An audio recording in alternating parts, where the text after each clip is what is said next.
Last week, you remember the gospel was from chapter 8 of the Gospel of Mark, and it was the first prediction of Jesus' death and resurrection.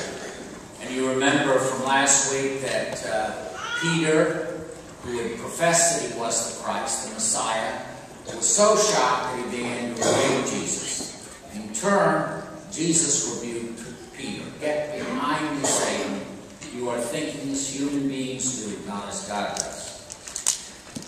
The next chapter, chapter 9, today, again we read of the second. We read the second prediction. Mark has 3. And this time, I guess they learned from Peter, they don't say anything.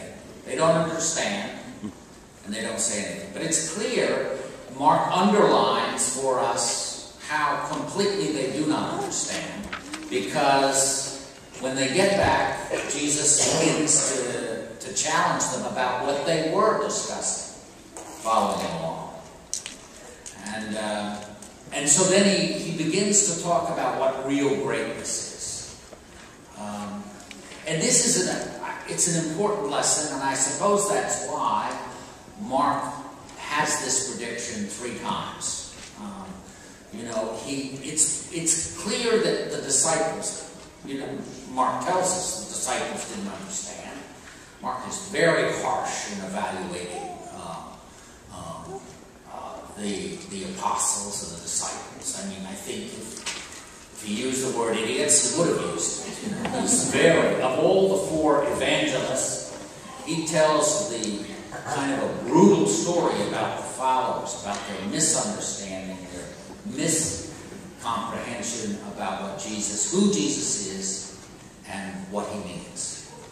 And I think in that we can understand that it is hard to understand the depth of what Jesus is giving us. For us, especially in Washington, where who's the supervisor, who's on first, and who's going to elect it is vital. Many of our jobs depend on who wins. So it becomes almost a blood sport in a way of seeing who can get ahead, who can get a better house, who can get an edge in education, etc. And so for us, it would be difficult for us to really understand when Jesus says, "Who wants to be first must be the last and the servant of all." To us, it sounds ridiculous, doesn't it? I mean, you say, "Wait a second, that's not the way you get ahead in Washington, D.C. Not in my agency, not on Capitol Hill. That's not the way it works." And I suppose it isn't the way it works, right? I mean, in maybe your agency. Certainly isn't the way it works in my agency.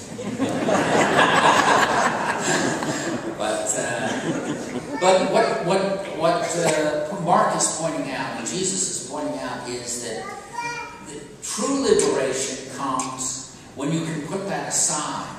See, because then nothing can touch you. I mean, once you've understood that everyone is your brothers and sisters, and once you've accepted that God will give you the grace to love and serve your brothers and sisters, I know humanly speaking it's a far reach, but God's grace is there, then we can live in a different way.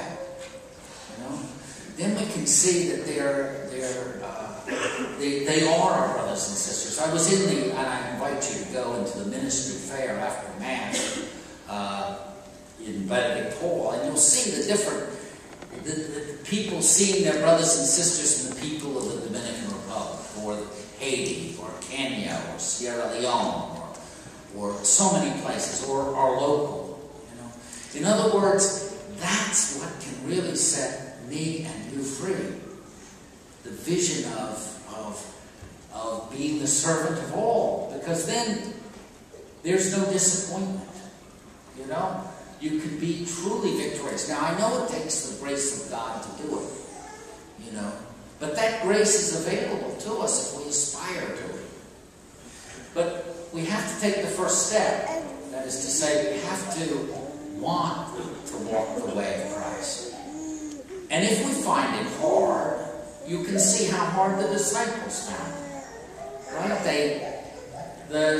Peter blows it the first time. The disciples are arguing about who's going to be on top, who's on first. So we can take a certain amount of consolation if it's difficult for us to understand. But let us not kid ourselves. This is a lesson that I and you need to learn. This is a lesson that will set us free. And so Jesus takes an insignificant child. You remember that the disciples had a history in the gospel of trying to keep children away from it. Religion is serious work. What are these kids doing here? But he says, look, if you accept one of these, powerless, not important, not powerful, as one, as me, you receive me. And if you receive that you receive the one who sent me.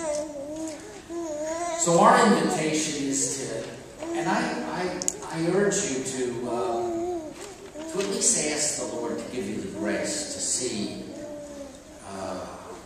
the truth of what Jesus is saying, of wanting to be the servant of all. It's a real liberation. I thank God that in some ways God has forced me to learn at least a little of this. I told the story one time, tell it again, maybe you weren't here when I told it, about a woman in my last parish who was a schizophrenic. And she was perfectly nice, but she never made much sense. And like some schizophrenics, she talked religion all the time, and she wanted to talk all the time,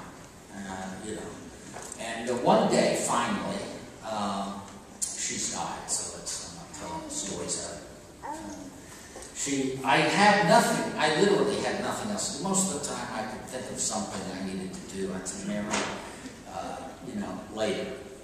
That day I couldn't, and I said, well, I don't have anything to do. And I sat down with her, and she began to tell me her religious visions.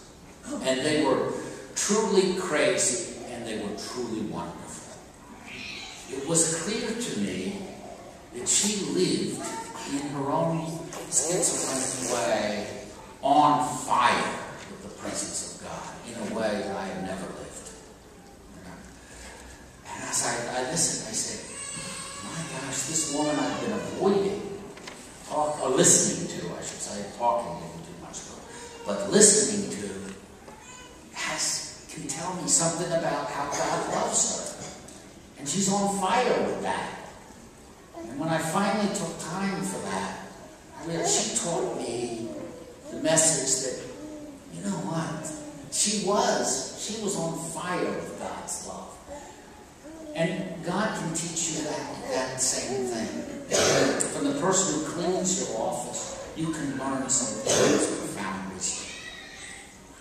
I went to dinner last night with people who got married here, but she cleans houses for a living. But she's also a member of the Legion of Mary, and she always goes door to door. The Legion of Mary has a task of bringing people to God. And nothing deters her, whether the door is slammed or whatever. She never takes it personally. She's kind of wide open to doing God's will, as is her husband, who's also a member of the Legion of Mary. I am not the evangelist they are. I am not. I want to be, and I believe God's grace can make me that. And I believe God's grace can make you that. So why don't we make a pact today that will ask for that grace, to be wide open to God's work in our life this week.